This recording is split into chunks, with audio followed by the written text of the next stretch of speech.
L'accord d'Arusha pour la paix et la réconciliation au Burundi aura été un pas de grande valeur vers la résolution des crises répétitives qui ont endeuillé le Burundi depuis son indépendance.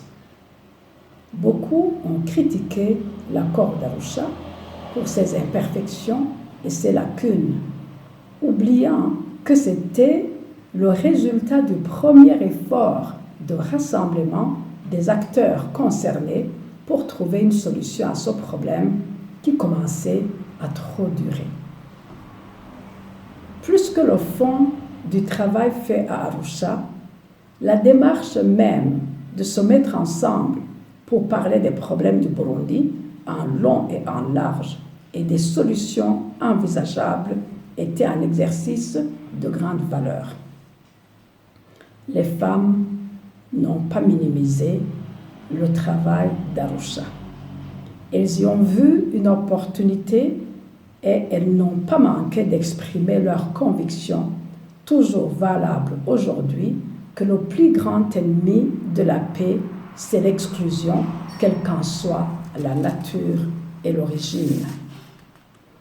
L'importance de la participation des femmes aux négociations d'Arusha a poussé les femmes à faire un exercice important qui a produit un résultat exemplaire qui fait peur à plus d'un au sein des responsables de la crise que traverse le Burundi aujourd'hui. Et ça, c'est l'unité, la concorde entre les femmes. Les femmes de toute ethnie, région, catégorie, parti politique et j'en passe, se sont mises ensemble pour parler d'une même voix et défendre la cause et les droits des femmes burundaises. Elles tenaient absolument à s'assurer qu'on ne décide plus, en leur absence, des questions qui les concernent.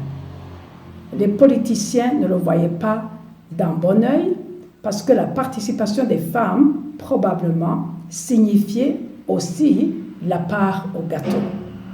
Après avoir forcé les portes, les femmes ont donc eu le statut d'observateur, une miette, certes, mais une porte ouverte pour poursuivre le combat.